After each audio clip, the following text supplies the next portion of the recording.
of the new Center for Women's Health at the Ohio State University Medical Center, and we're talking about taking charge of your health.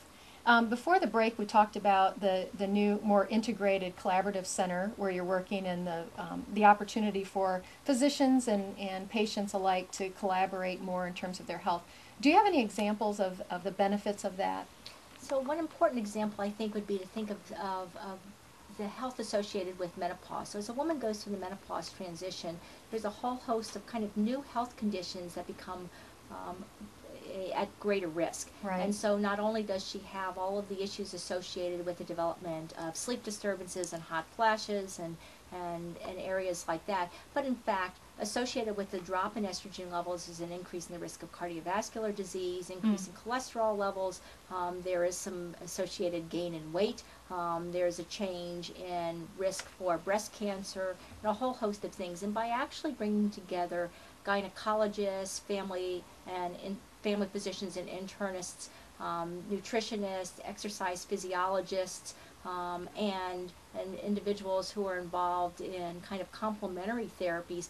In one place, we can begin to give an integrated approach rather than having kind of a piecemeal approach. Right. Where each one of those becomes very confusing of how do I put this all together for me to figure out what to do. And then the individual patient is trying to coordinate the effort versus having the experts coordinate the effort. Correct. So really a personalized kind of blueprint of how you move forward with your health. That's really great. I want to get to your work with the Women's Health Initiative, of course, but I'd first like to talk about you because you're so accomplished professionally and such a role model for other women. You're also a wife, a mother of 2 children, and you suffered a spinal cord injury in the late 70s, and you've been wheelchair bound ever since. So many people would have just really given up, really sort of decided this is just too challenging. Where has your resilience come from? Well, I think that actually most people are incredibly resilient, and part of it is that we all have something important to contribute. And so I think I was very, very lucky. I have incredible parents and an incredible family who never really thought that my spinal cord injury was a challenge. It was simply something that we would work through and move forward. So I very quickly returned to finishing my residency at Hopkins. So this was while you were in medical school? This is actually when I was in my residency, when I was in my postdoctoral training. Oh. You know, I've always wanted to be an endocrinologist. I continued to pursue the goals and the dreams that I had. Moved back to Central Ohio, married a wonderful man, had 2 wonderful children, and I've really been blessed. So I think that, you know, some challenges are more obvious than others. All of us have to face them, and we play the cards that we're dealt, and we move forward and continue to find value and a good life. Yeah, that's really the philosophy that we have here at this radio show, is that it's not what happens to you, it's what you do with what happens to you that determines the ultimate quality of your life. And you're just a fabulous example of that. Well, thank you.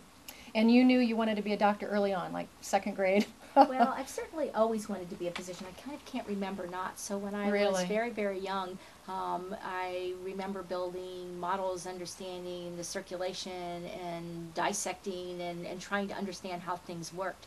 And through, you know, middle school, back in those days it was called junior high school, but I was, you know, involved in science fair, and in fact I can remember having literally, you know, 500 mice in my bedroom in different cages, making them hypo and hyperthyroid to understand that if you adjust their thyroids, what happens? How thick does their hair get? What is their body temperature? You know, how much stool do they put out? What I did learn is that when they're hyper and hypothyroid, they don't tend to reproduce, but when they all went back to being normal, we went from 500 to about 5,000 mice. So I learned a lot about reproduction at that point as well. I guess. And I think it's really that again, I say that my parents really set the stage for allowing me to question and then to answer those questions. And it's certainly something I've tried to do with my children. And in fact, with students, it's why I love academic medicine and being part of the Ohio State University.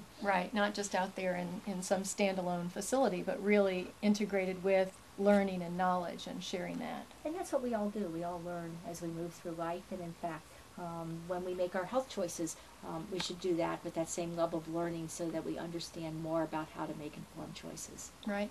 The question that is at the forefront of my mind, and probably many of our listeners, is because of the many roles that you juggle, how do you, or do you have a balanced life? Or how do you juggle, how do you manage all the various demands and responsibilities that you have? Well, I keep a lot of balls in the air. Sometimes I drop a few. I'm pretty good at saying I'm sorry when I do. And, you know, I think you also have to learn that you do this through partnerships, Right. that you have to work together with others and you have to do things. So my oldest daughter is multi-handicapped. I get a lot of support from my family in terms of you know, meeting her after school on the bus. My son is a typical, you know, high school senior and involved in all those senior activities, including barely getting his college applications out now. And I think, you know, we work together as a team, and it really is about teamwork and doing things together and being organized that allows you to do all of that. Yeah, and organization is so important, I've found in my life too, and I think you know, a fair distribution of duties is always helpful. It is. And appreciating one another for the contributions that each person makes in the family is great. And what do you do in your spare time, if you find any? Well, we do have spare time, and you know, I think that what we are is big cheerleaders of my kids. Yes. So my children ride horses competitively, and you can often find us on weekends watching them go around in circles on their horses, you know, one way and then the reverse, and at horse shows, basically from spring all the way through the autumn. So that's certainly a lot of our family time. Those who know me well know that I am a dyed-in-the-wool Buckeye fan. I have basically missed almost no games since I was a child. And I live and breathe the Buckeyes, and of course I'm a strong supporter of the Upper Arlington High School football team since my son's played there for the last 4 years as well. Oh, that's fabulous. We're going to talk about osteoporosis and get some other medical updates in the area of women's health when From the Inside Out continues after this short break.